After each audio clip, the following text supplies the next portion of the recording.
Hello, ladies and gentlemen, I am SidAlpha. Now, it's not very often that I find myself in this sort of position, but earlier today I had to pull my video discussing the Gearbox partnership with G2A. There were two primary reasons for doing this. First, I had related some incorrect information about previous titles that Gearbox was involved with. This was a foolish and simple mistake on my part, and to be honest, it shouldn't have happened. I was fairly fatigued and was trying to push myself too hard between YouTube and my regular job mixed with everything else that one encounters in day-to-day life. I'm telling you this not as an excuse, but at least it is an explanation. Now, I've prided myself on my ability to relate accurate and correct information when dealing with news stories like these, but to make such a simple mistake over information that is exceedingly easy to verify shows that I was not putting in the care and effort in that video and other recent videos as I should have.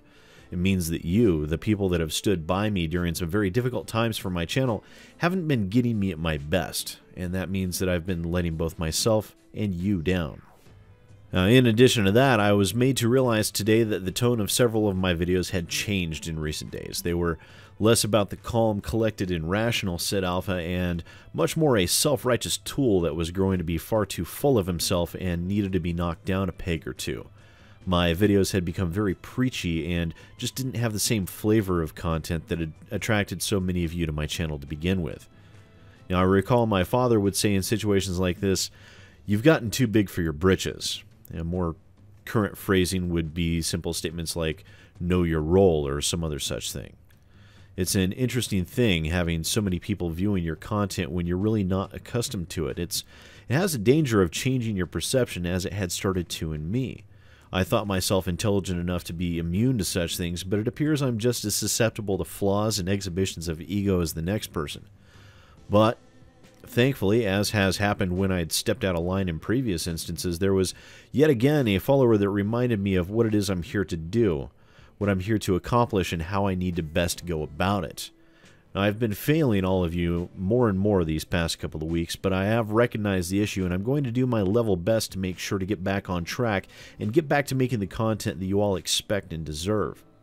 And for those of you that chose to unsubscribe over the recent videos and might somehow possibly be watching this, I can only say that you have my deepest apologies, and I can only hope to earn an opportunity at a second chance someday. Also, for those of you that have toughed it out, hoping that I'll stop acting like an entitled jerk, this is me saying thank you so much for your forbearance. I hope to earn back your respect, and I will do everything in my power to make sure you don't have any further reason to worry. That said, let's talk about the story, shall we? So, a few days ago, it was announced that Gearbox was partnered with G2A in order to produce a special edition of Bulletstorm, Full Clip Edition, and the furor and backlash over that partnership was instant and universal. Many online personalities, myself included, decried Gearbox's decision to partner with a company like G2A. Now, for those of you that aren't aware yet, G2A is a gray market reseller for Steam license keys. The initial premise is simple. People would purchase Humble Bundles or other such deals, sometimes to get a discount on a game or a few games that they want, but they'll usually end up with license keys they don't need, either for games they just aren't interested in or games they already own as part of the bundle. Companies like G2A allows the user to sell those keys, usually at a substantial discount for the game's regular price. Now, that premise is a sound one, and one where everyone benefits. The developers still get a cut from the Humble Bundle sales. Those purchasing those bundles get to earn some money back on keys they either do not need or want, and the end user purchasing the keys gets a game at a substantial discount. Meanwhile, G2A takes a cut of the sale. It is a situation that everyone would win on if it were all above board. Now, unfortunately, as with every seemingly universally beneficial premise, someone has to come along and spoil the party.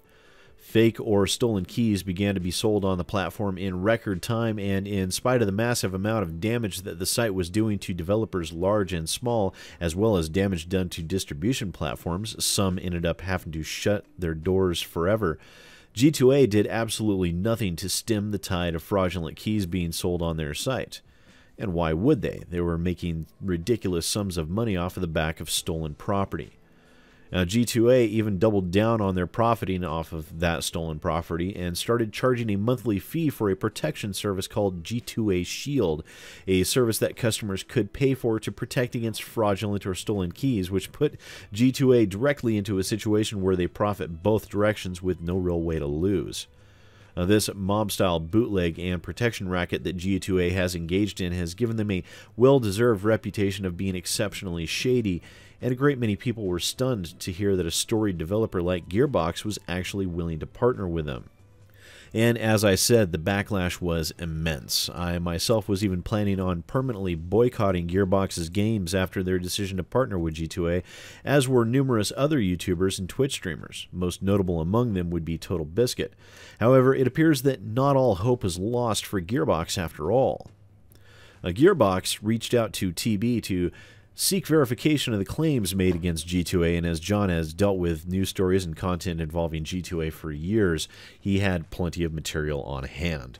After it was explained to Gearbox how G2A has operated over the years and the damage they've caused, Gearbox decided to issue a series of demands that G2A must comply with within a specified time frame, otherwise Gearbox will pull out of the partnership and G2A will be known to be the charlatans and fraudsters they are that most people with a high degree of certainty believe. And to be honest, I can see TB's fingerprints all over these demands. They are as follows. Before Bulletstorm Steam launch, G2A makes a public commitment to this. Within 30 days, G2A Shield, aka Customer Fraud Protection, is made free instead of a separate paid subscription service within terms offered by other major marketplaces.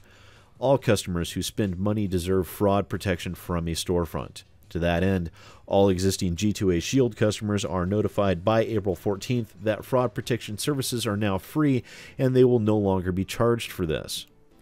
Before Bulletstorm Steam launch, G2A makes a public commitment to this.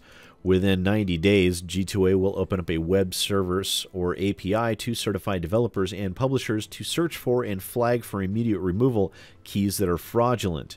This access will be free of charge and will not require payment by the content holders. Before Bulletstorm Steam launch, G2A makes a public commitment to this. Within 60 days, implement throttling for non-certified developers and publishers at the title, user ID, and account payable levels for a fraud flagging process. This is to protect content providers from having large quantities of stolen goods flipped on G2A before they can be flagged. And before Bulletstorm Steam launch, G2A makes a public commitment to this. Within 30 days, G2A restructures its payment system so that customers who wish to buy and sell legitimate keys are given a clear, simple fee structure that is easy to understand and contains no hidden or obfuscated charges. Join the ranks of other major marketplaces. And if these demands are not met, then Gearbox has made very public statements that they will pull out of the partnership. Now, G2A has attempted to earn public trust in recent years and have been claiming that they want to be seen as a legitimate storefront. They vociferously defended this position in a recent Reddit AMA, which of course went about as well as one might expect. Well, these demands made by Gearbox with the help of Total Biscuit offers G2A a very public method to make good on all of their previous statements and show to the gaming community that they are ready to be taken seriously. This is a prime opportunity for G2A to put their money where their mouth is. Of course, no one realistically expects G2A to comply. They've shown time and time again that they can't be taken seriously. However, this is a very much a interesting situation where no matter what happens, the gaming community wins. This is a very rare opportunity where whatever the outcome, it's good for the consumer. If G2A complies, then their site will gain legitimacy and will go a long way toward that initial deal where everybody wins scenario that these types of sites can be. And consumers gain a certain amount of protection against fraudulent keys. If they don't comply, then Gearbox shows their commitment to integrity and pulls out of the partnership, and G2A has shown that all their recent statements are only so much hot air. And on top of it all, content creators won't be boycotting Gearbox, and their already good reputation will improve all the more off of the back of this. So, as it turns out, it was a benefit I ended up so brutally failing at my recent video.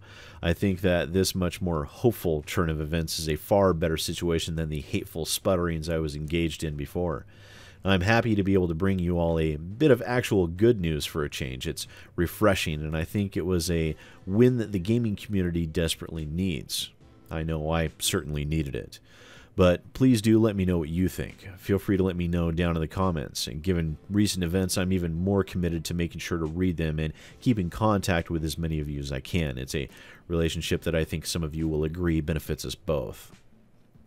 And please do like and share while you're at it. If you're new to the channel, I do apologize for what might have been a curious introduction to my content. Please do subscribe. Regardless, not all of it is this odd. Well, a fair amount of it is, but not all of it. Also, there are links to my Patreon, Twitter, and Facebook, as well as Reddit and Vote down in the descriptions below. Please do make use of them. Once again, ladies and gentlemen, I am SidAlpha, and thank you so much for watching.